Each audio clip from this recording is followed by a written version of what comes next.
Hello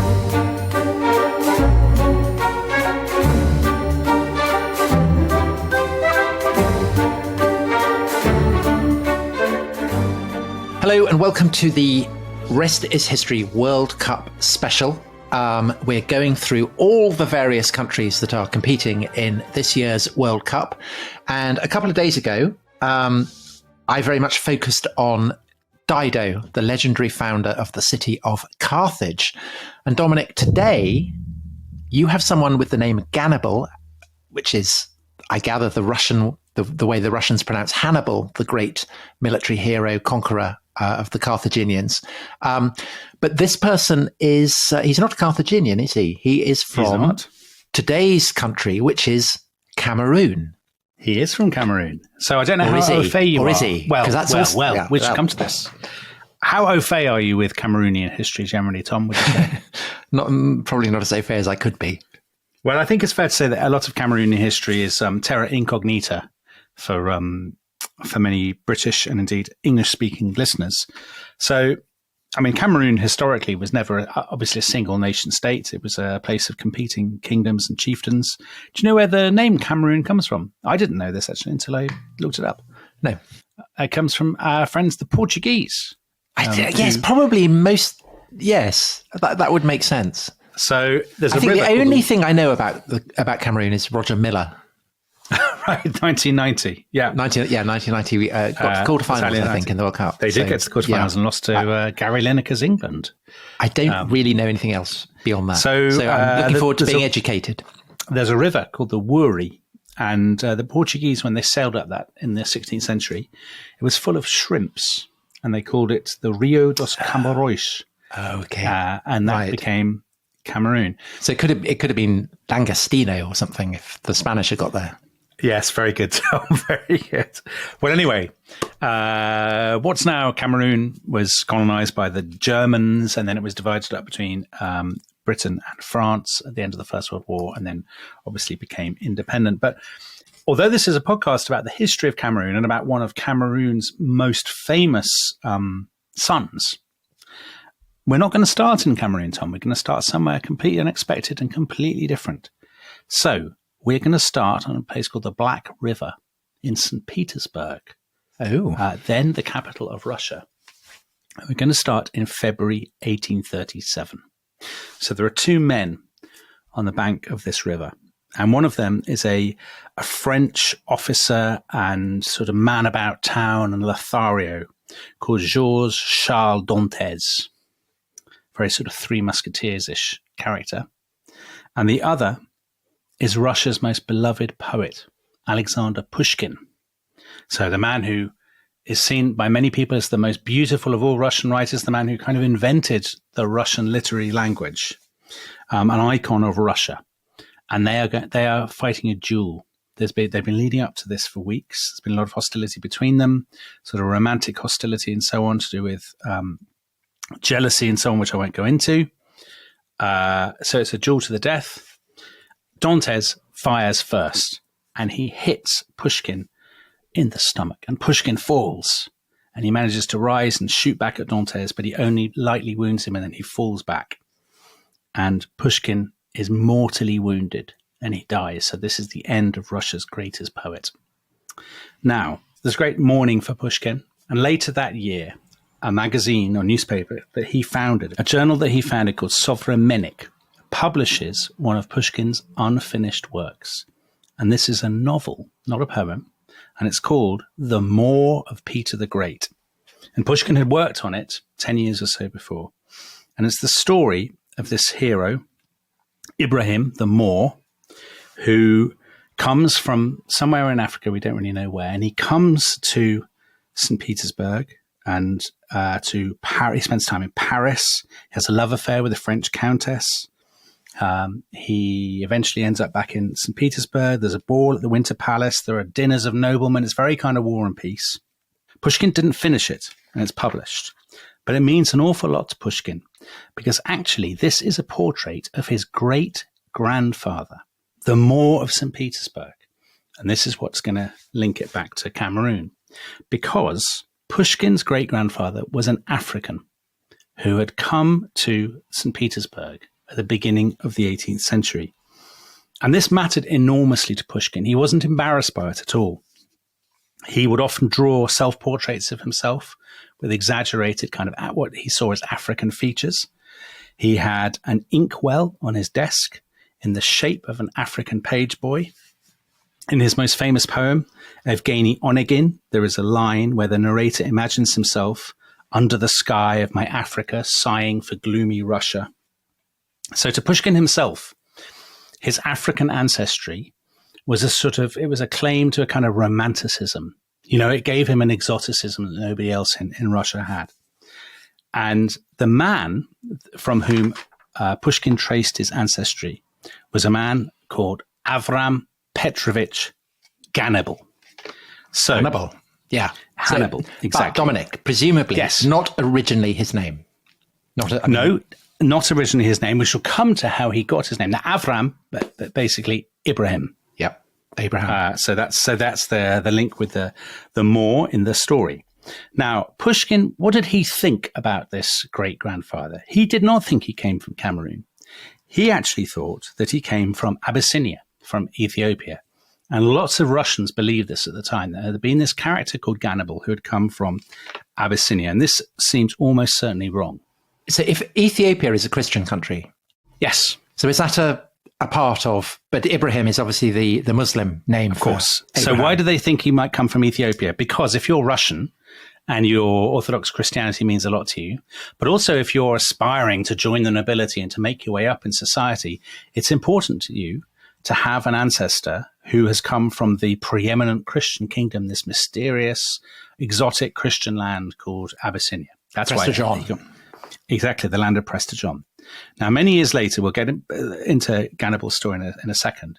Many years later, another great Russian writer, Vladimir Nabokov, he was really the first to say, I don't think Gannibal did come from Ethiopia at all. And he thought Gannibal might have come from Cameroon, from the sort of northeastern fringes of Cameroon.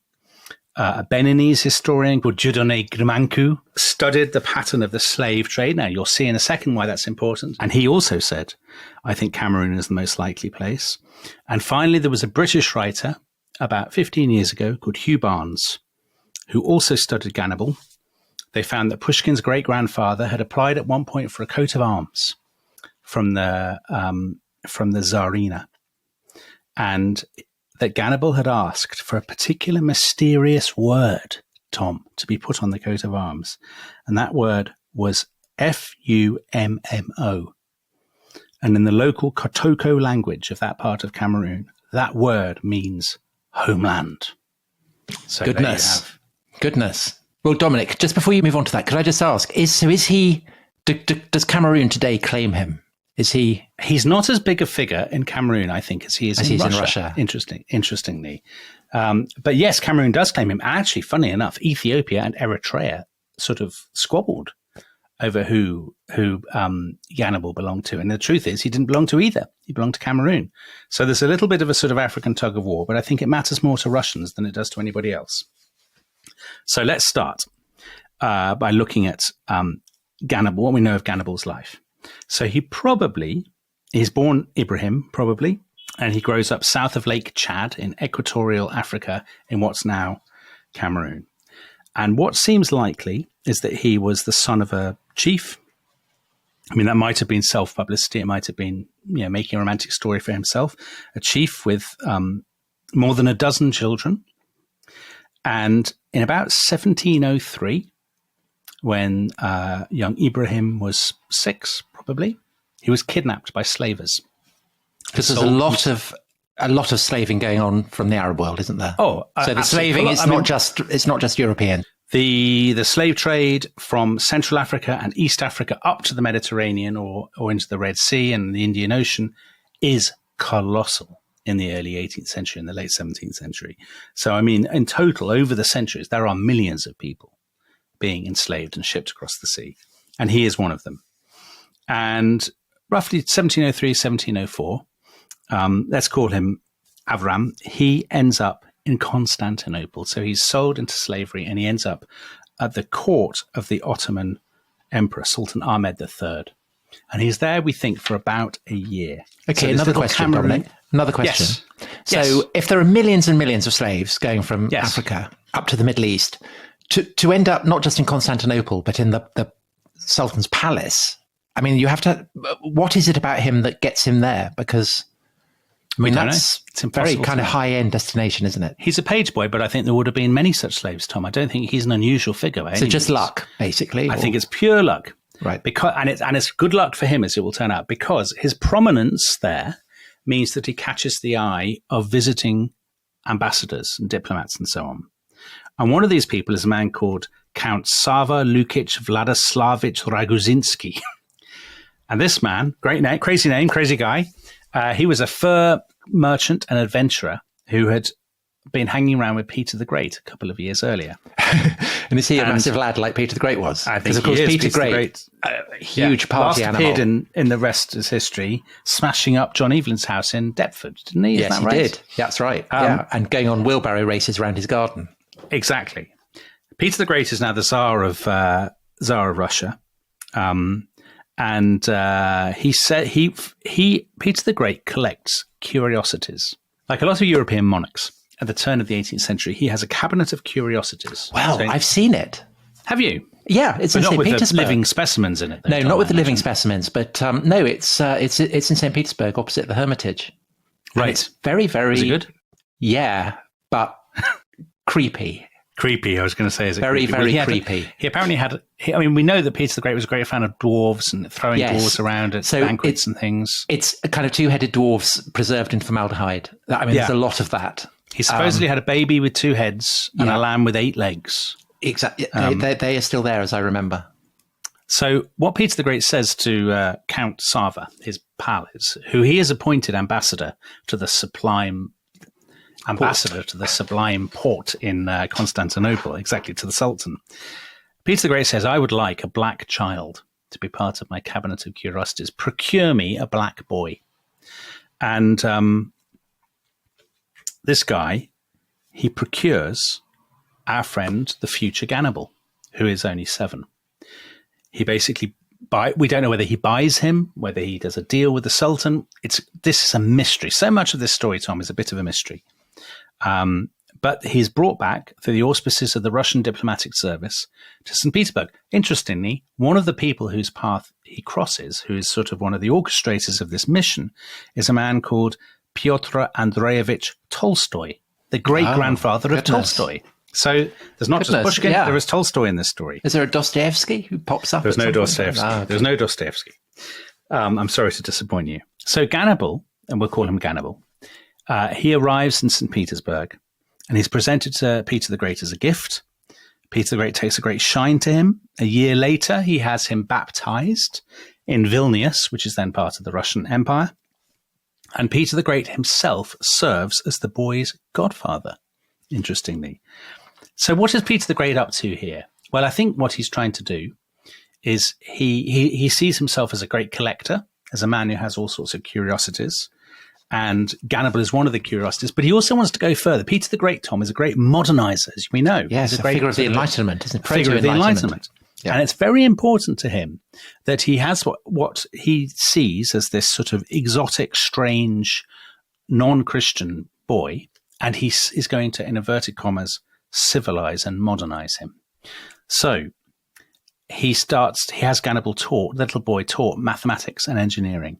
And the boy proves a whiz at it, an absolute whiz. He's got a real appetite for him. So he accompanies Peter the Great when he travels. They get to, Peter the Great is a great traveler. He goes to the Netherlands. He goes to Paris. And they're in Paris in 1717. So when the boy is, in his late teens, and Peter the Great says, listen, you're tremendously good at maths and engineering. Why don't you stay here in France and study science? So the boy does. He speaks several languages. He's learned geometry. He's learned all these things. He joins the French army. And in 1720, he enters the French Artillery Academy. So a bit of a sort of hint of Bonaparte here, Tom. Yes, yeah. And he's lucky because if he wants to see action, because at precisely this point, a war breaks out called the War of the Quadruple Alliance, almost completely forgotten now, between France, Britain, the Holy Roman Empire and the Dutch Republic on one hand and the Spanish on the other. And off he goes, this young man as he now is, this young Cameroonian man. He goes off to the Pyrenees, where he commands an artillery unit. He helps to capture several Spanish towns in the Basque Country, but he's a great inventor and a tinkerer, and he's invented a cannon of his own design, which he fires, and it actually, as is the wont with a lot of, as often happens with a lot of 18th century cannons, it fires, but unfortunately in the wrong direction, and it basically almost blows his own head off, and suffers a bad head injury and is captured by the Spanish. So he ends up in Spain for 2 years in a Spanish prison. Then he's released and he comes back to Paris, and there he's a tremendous celebrity. So Dominic, yes. So this is early 18th century. Yes. And the early 18th century is where the slave trade is really kicking in the Atlantic world. Yeah. And it's often said that Europe is a hotbed of racism, but his career would seem to suggest otherwise. Yes. Everyone knows that he's Peter the Great's pal, you see, and that Peter the Great is very fond of him, and he has the sort of Tsar's approval. But also, I think it's fair to say he's a novelty, but people certainly don't take against him. So when he goes back to Paris, the people in Paris, they're the people who call him Hannibal. Because of his exploits in Spain and his exploits in Spain, and because of the whole Carthaginian African link, they call him Hannibal. Now, the Russians pronounce that Hannibal, hence that's why he's called Gannibal, as it were. But he mixes in kind of enlightened circles in Paris. Voltaire is said to have called him the dark star of the Russian Enlightenment. I mean, this may be a bit apocryphal. It's repeated by almost every single story about Hannibal. But let's imagine that Voltaire really did say it. Why not? I mean, because Voltaire was quite racist towards Africans. So good to see him not being racist there. It was nice about Hannibal. Yeah. And in 1723, he goes back to Russia as a bit of a celebrity. And Tom, I think we should take a break here, and then we should pick up this incredible story of this Cameroonian boy and follow his trajectory to a general and a nobleman in the Russian Empire after the break. Fantastic. Can't wait. See you back in a few minutes.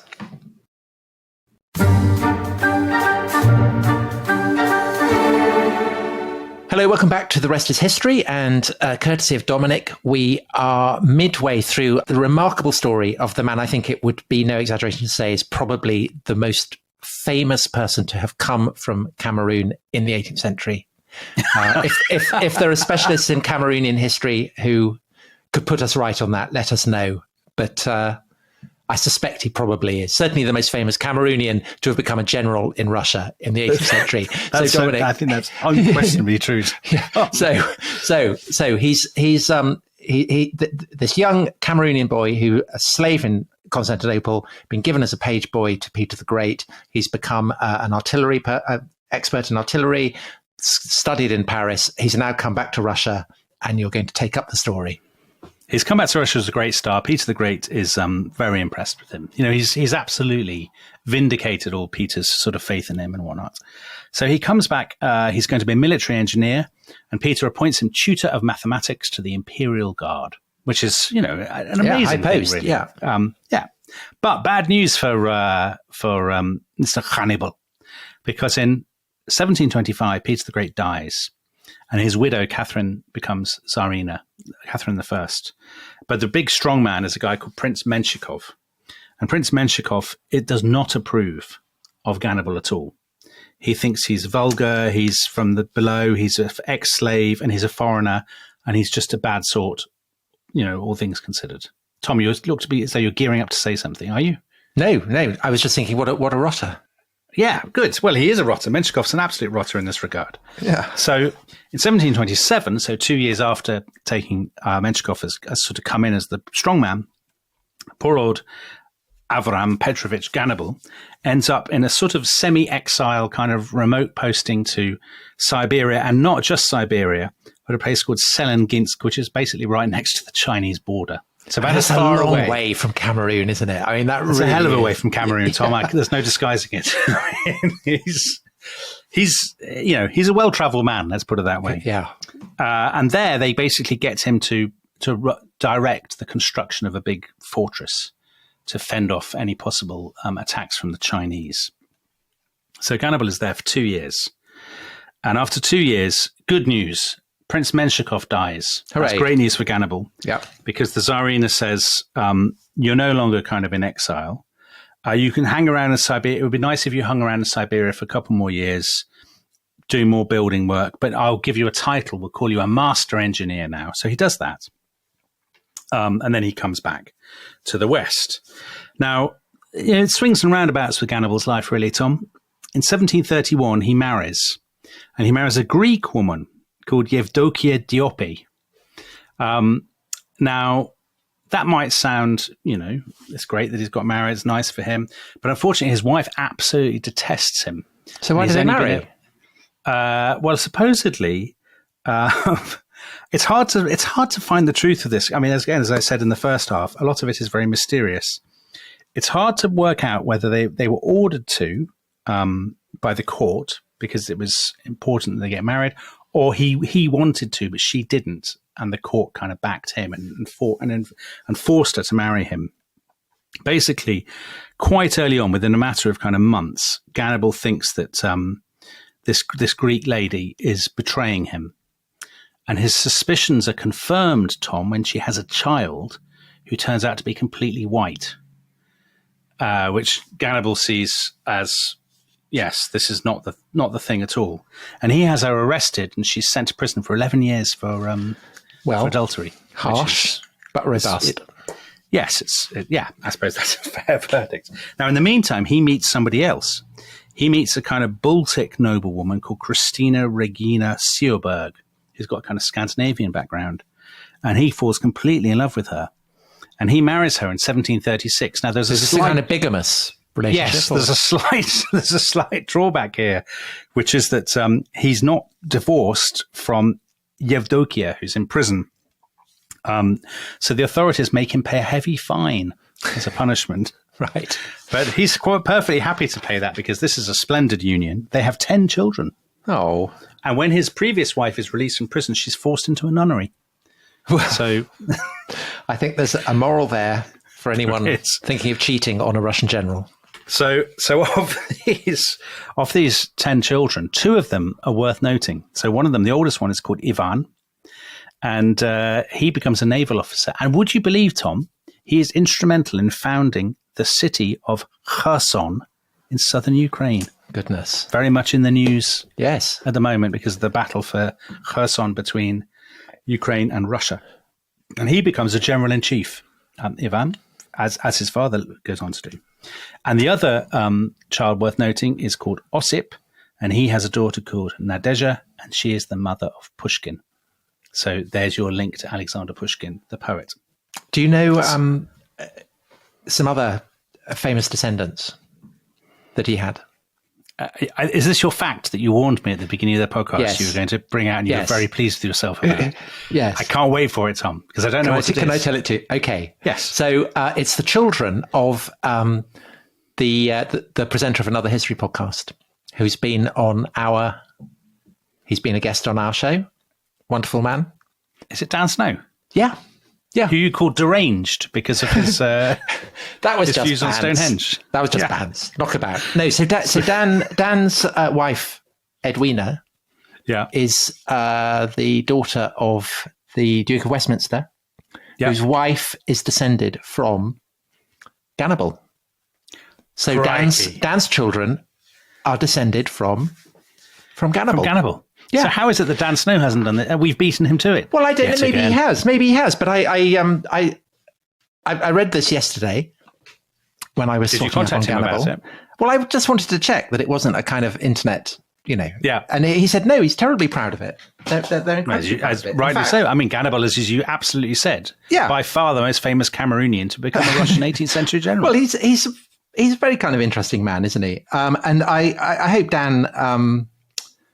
I hope Dan won't mind me reading his private message. So I asked, was it really true that Edwina was descended from Gannibal? And he said, absolutely. And it is a source of extraordinary pride.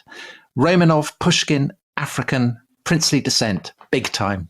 So yeah, huge cause of pride. Tom, I actually wish I hadn't chosen it now. Dominic, nonsense. Anyway, listen. So Gannibal's troubles are behind him. There's a new Tsarina, Elizabeth I, as we know her in the English-speaking world. She is a great Francophile, Tom, whereas the previous incumbent had been Germanophiles. So she's a great Francophile, and therefore she's very impressed with Hannibal, with all his stuff in Paris and his service to the French army. So he now enters the court with full honors. He becomes a general. He is sent to the city of Reval, which we know now as Tallinn on the Baltic, as governor. He's the governor of Tallinn. He's the governor of Tallinn for the best part of a decade.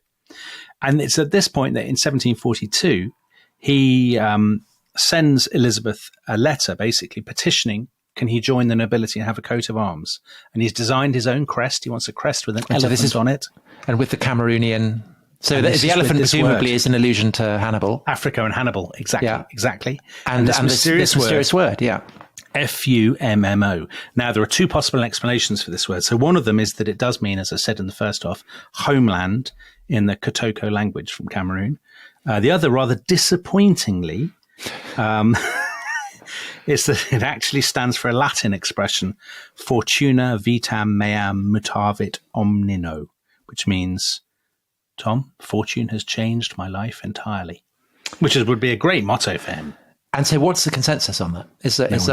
No one knows. No one knows. No one knows. But what we do know is Elizabeth I, she gives him an estate in a place called Mykolaievskoye in northwestern Russia, and hundreds of serfs. So he's a big magnate now. He's a big man.